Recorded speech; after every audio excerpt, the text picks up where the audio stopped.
Hey guys, problem 2.4a. I have been getting some questions on this problem, and I'm glad that you've taken the time to try to figure it out, but I think it's time for me to give you some hints on this problem. It's a problem that would be very similar to something you might see on your upcoming test for Chapter 2, which will be released for you to start working on Tuesday. Okay, so looking at the problem, they have given you a list of transactions that happened over the course of a month, and it's already done. This is something that you've kind of worked on yourselves, but they've given you all the information.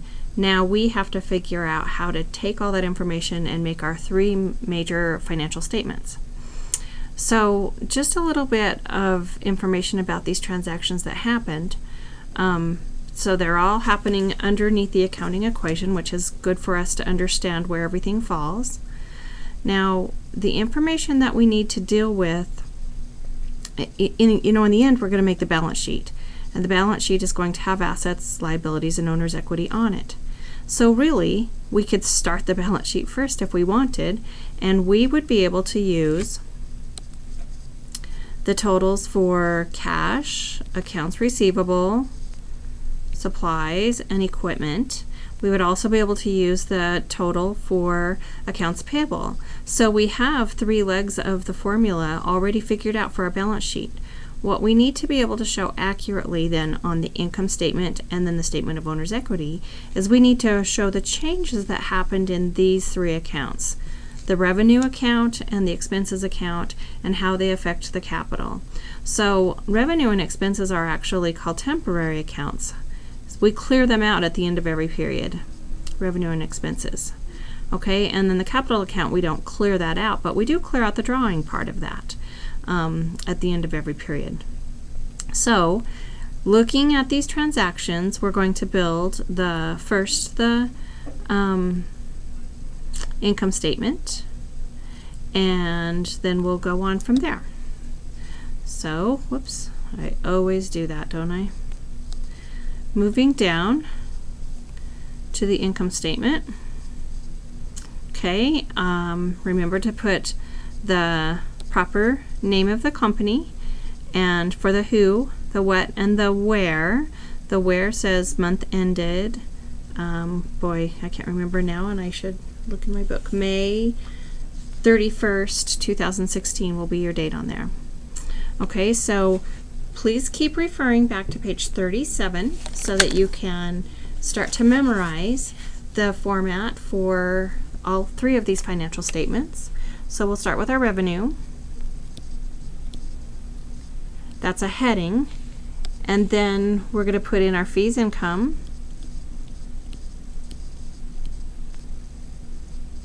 And we are going to put that on the right-hand column because it's a total already, if you can think of it that way. So our revenue for the month was $7,880. Whoops, $880. Whoops, I got that totally on the wrong spots, but you guys probably could figure that out. Oh, am I going crazy, or are there 4 lines in there? I'm telling you, $7,880. There's an extra line in there. Okay, and then next we put down our expenses. Now for expenses, we list them individually, and yes, we write the word expenses after each one of them. We do want to be able to track our expenses, so it is important that we do list every single one of them. So normally I say put your expenses in alphabetical order, but in this case we're just going to go down the month of expenses on page 45, and we're going to see our first one was the utility bill. So we're going to put utilities expense,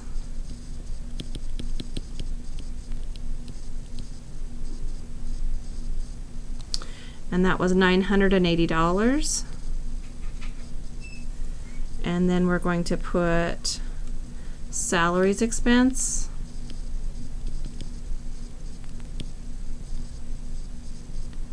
and that was $8,900.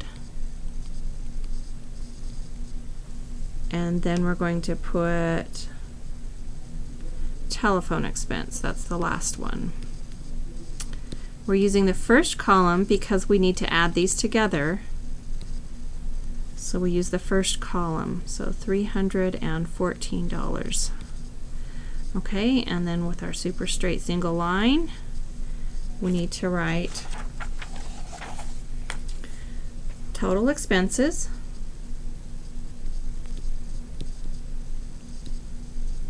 we're going to put the total of these expenses on the right hand side and leave it to me to not know where my calculator is.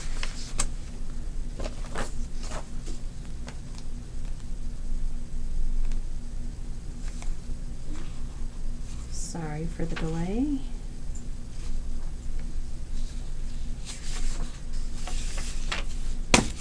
Okay, so our total expenses is $10,194. Whoops, got those on the wrong lines again, but I'm not going to stop. And we have a single line there because now we're going to calculate if we made or lost money. And then we're going to put net income or net loss here depending on if we made or lost money. So I'm not going to write anything yet. We're going to wait net something. Okay, and then if we just visually take a look at this, we obviously spent more than we made this month. So we know it's going to be a net loss. Okay, and our net loss is going to be $2,314. We put that in parentheses and we double underline to show we have a final total there.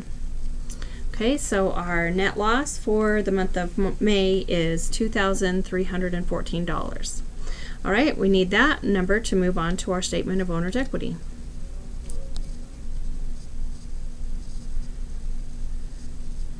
So now to begin our statement of owner's equity, again, the name of the company, and on the third line, month ended May 31st, 2016. Statement of owner's equity begins with the capital at the beginning of the month. So where did we find that? So that's Taylor, Cotton, comma capital, May 1st, 2016. And that number can be found at the top of the column in your textbook on page 47. The top of your column,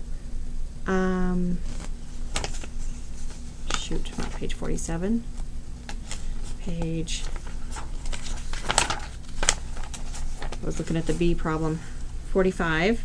The top of your column shows that the T Cotton capital at the beginning of the month was $50,600. So that goes in the right hand column because it's a total.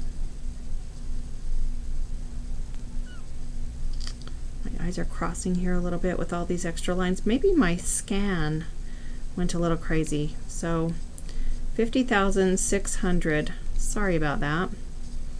Next we need to add in the money that we made or the money that we lost during the month. We know from our net income statement that it was a net loss, so we write net loss for May.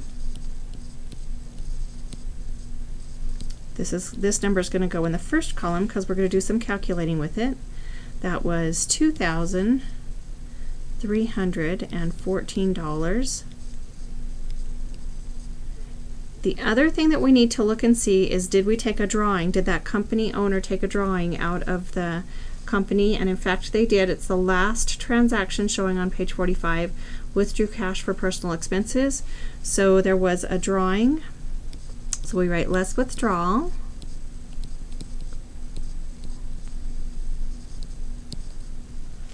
For May.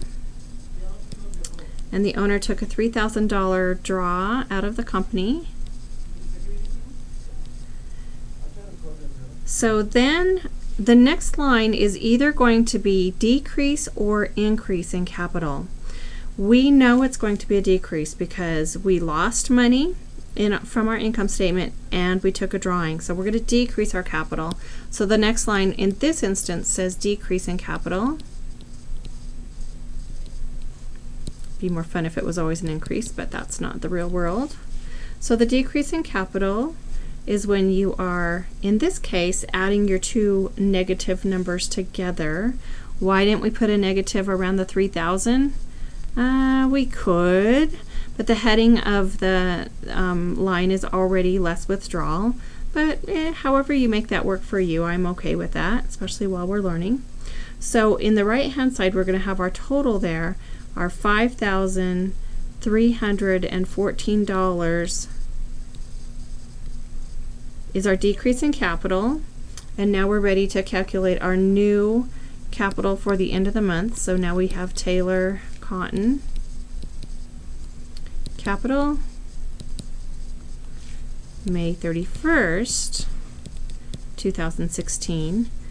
We need a single line before we do the adding, or in this case subtracting. Then we do the math and we get 45,286, and we double line under that. So our new capital number is 45,286. So we need this number to put on our balance sheet, and we need, yeah, that's all. We need that number to go forward into our balance sheet. The rest of the numbers we already know.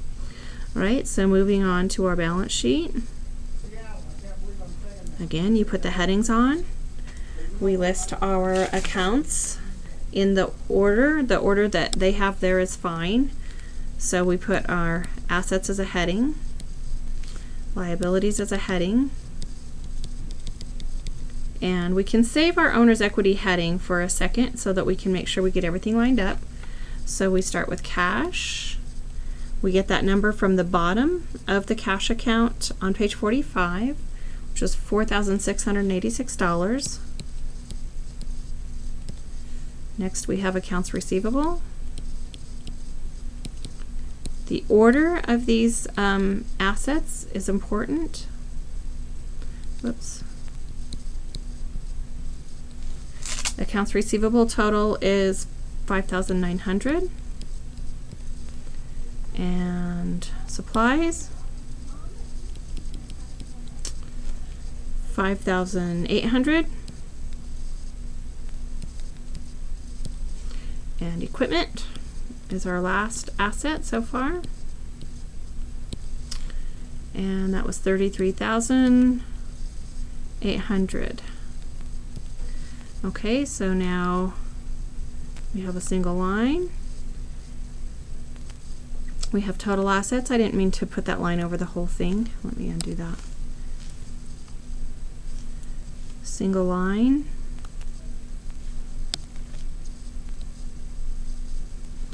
Total assets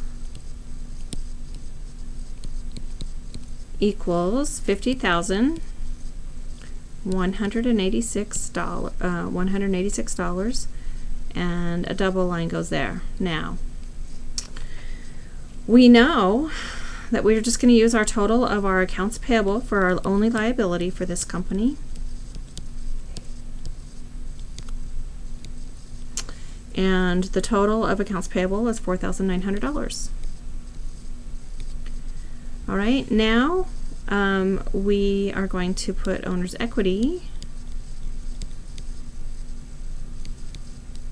And without even looking back to see what our capital was, we already know the answer, don't we?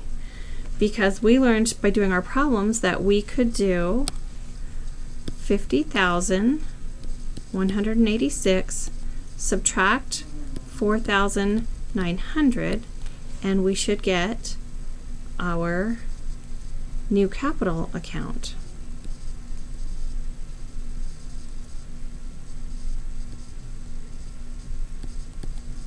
Okay, so we know that because this is a formula that we know has to equal on both sides, and one side is 50,186. So we know that's going to be the answer. So is that, in fact, what we got on our statement of owner's equity?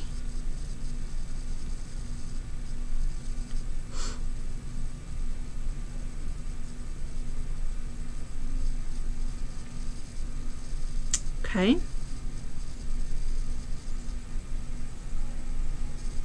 So we don't really do it that way, but it's just like a way to double check. So we have our Taylor Cotton capital. Our new capital account balance is $45,286. Single line. Now this is where it's hard for me to get the whole thing on here. Total, and I'm going to abbreviate. You're going to end up probably doing it too, just to fit it all in there. Adding those two together, then we get $50,186. Double underline. These two numbers have to be the same. If they are not, an error has taken place somewhere. If an error takes place for you, you want to just redo your math with your calculator first. Second, check your statement of owner's equity, because it's easier to make mistakes there than anywhere else, especially when we're dealing with a net loss. And then if you still can't find the error, go back and look at your revenue and expenses and see if maybe you've written a number in there incorrectly or you've done some math incorrectly. Alright, so I hope this takes you through checking on your problem 2.4a. Some hints I have for you is and I think I already said this, your test is going to consist of some objective questions like multiple choice, true and false, and so forth. It's also going to have kind of a significant problem on it, and the problem could very well be something very similar to this. I promise you that you will have to make the three statements: the income statement, the statement of owner's equity, and the balance sheet. And I will be looking for all of the perfect parts in there, correct numbers, good formatting, all of that business. Let's see. I think that's all the hints I have at the moment. I'll put another kind of a, once I have the test completely prepared, I'll put some notes out so that you know what to expect before you start the test. I have had a request to have the test printable, so you can print it out and work on it and then come back and enter your answers into the Blackboard, and I will certainly do that for you. I think that's a great idea. Okay,